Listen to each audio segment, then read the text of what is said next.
Psikologi berasal dari bahasa Yunani, yaitu psyche yang artinya jiwa, soul, mind, spirit, dan ruh. Sedangkan logos berartikan ilmu, nalar, dan logika.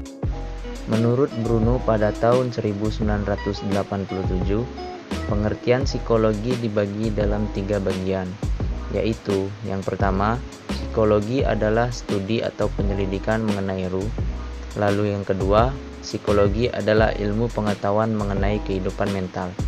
Dan yang ketiga, psikologi adalah ilmu pengetahuan mengenai tingkah laku organisme.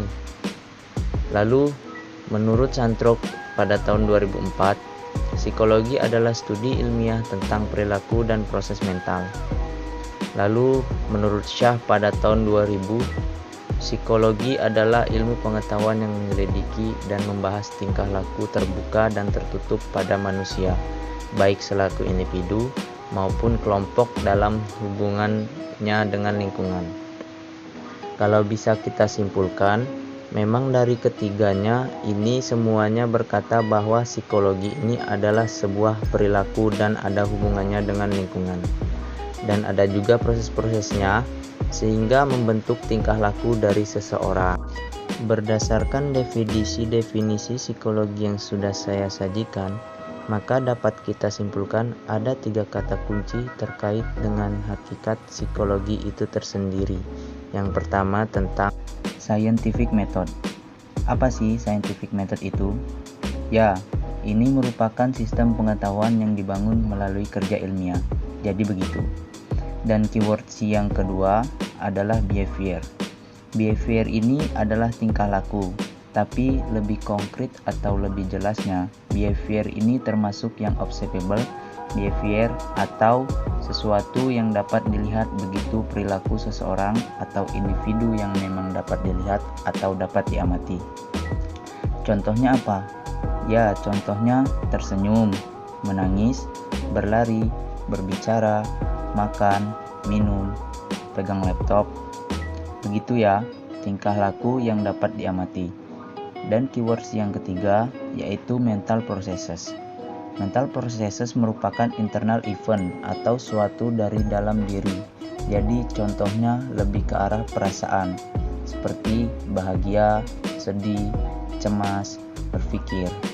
Itu adalah suatu yang tidak dapat dilihat secara kasat mata atau observable behavior itu tadi, dan ini termasuk dalam mental processes itu tadi. Kalau kita lihat dan kita amati, memang psikologi pendidikan ini merupakan salah satu cabang ilmu dari psikologi. Ada sedikitnya 8 cabang ilmu yang sudah saya tuliskan. Salah satunya ada psikologi eksperimental, psikologi kepribadian, psikologi sosial, psikologi perkembangan, psikologi industri dan organisasi, psikologi pendidikan yang sedang kita bahas ini, psikologi klinis dan konseling, dan psikologi kesehatan. Oke, kita lanjut ke pengertian psikologi pendidikan. Psikologi pendidikan atau educational psychology ini merupakan salah satu studi mengenai tingkah laku manusia dalam kegiatan belajar dan pembelajaran. Dan tidak hanya itu, ini juga termasuk dalam penerapan konsep dan teori-teori psikologi dalam kegiatan belajar atau pendidikan. Ada juga yang menyatakan bahwa psikologi pendidikan ini adalah cabang dari psikologi yang memfokuskan diri pada pemahaman tentang proses belajar dan pembelajaran dalam lingkungan pendidikan. Psikologi pendidikan juga merupakan sebuah bidang studi yang berhubungan dengan penerapan pengetahuan tentang perilaku manusia untuk usaha-usaha kependidikan. Jadi, psikologi pendidikan ini dapat dikatakan akumulasi pengetahuan, kebijaksanaan, dan teori yang didasarkan pada pengalaman yang mestinya dimiliki setiap guru untuk memecahkan masalah pengajaran sehari-hari dengan cerdas. Nah, ini nih ya. Psikologi pendidikan tidak dapat memberitahu kepada guru apa yang harus dilakukan. Tetapi ini dapat memberikan prinsip untuk digunakan dalam mengambil keputusan yang lebih baik. Jadi, sampai detik ini, apakah sudah ada gambaran sebenarnya seberapa penting sih psikologi pendidikan ini? Nah, gimana? Sudah terasa belum nih manfaat dan pentingnya kita belajar psikologi pendidikan ini? Agar lebih mantap, di sini saya akan berikan sebenarnya psikologi pendidikan ini punya peran apa sih? Yuk kita simak satu-satu.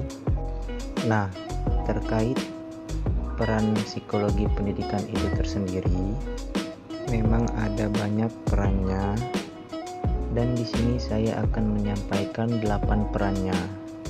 Antara lain, yang pertama adalah menentukan strategi dan metode pelajaran.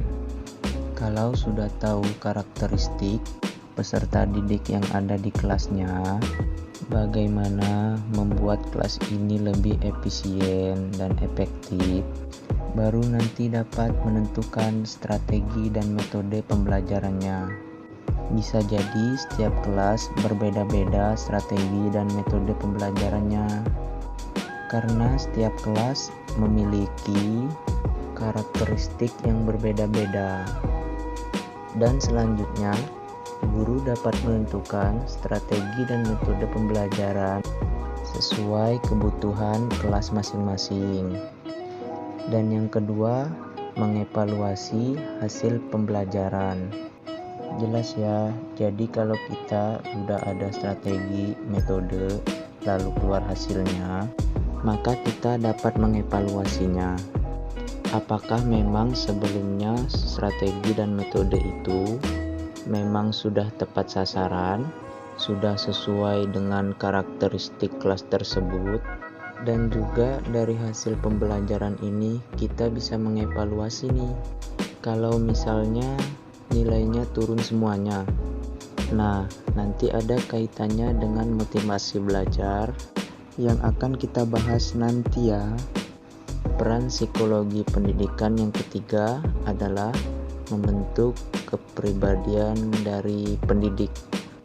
Kepribadian pendidik ini memberikan pengaruh yang amat besar bagi sikap, karakter, maupun hidup belajar dari seorang peserta didik atau siswa nantinya.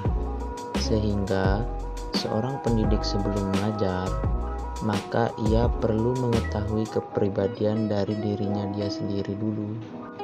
Dan psikologi pendidikan sebagai sebuah disiplin ilmu yang mengkaji pengembangan semua potensi dan kecakapan yang dimiliki oleh peserta didik dalam interaksi antar individu, dan tentunya juga dapat membantu pendidik atau guru nantinya untuk mempunyai pemahaman yang baik tentang diri sendiri, sehingga melalui pemahaman terhadap diri sendiri, seorang guru dapat mengajar secara bijaksana. Tentu ini bukan sesuatu hal yang mudah ya. Peran yang keempat adalah membentuk prestasi belajar. Jadi, ketika kita sudah memberikan yang optimal kepada peserta didik, maka peserta didik nantinya juga akan memiliki prestasi belajar yang optimal juga. Peran yang kelima adalah memahami perbedaan siswa. Jelas ya bahwa dari psikologi pendidikan ini, guru atau pendidik nantinya juga dapat lebih memahami bahwa siswa ini punya karakter atau sifat bawaan yang berbeda-beda. Dan yang peran keenam, menciptakan iklim belajar yang kondusif.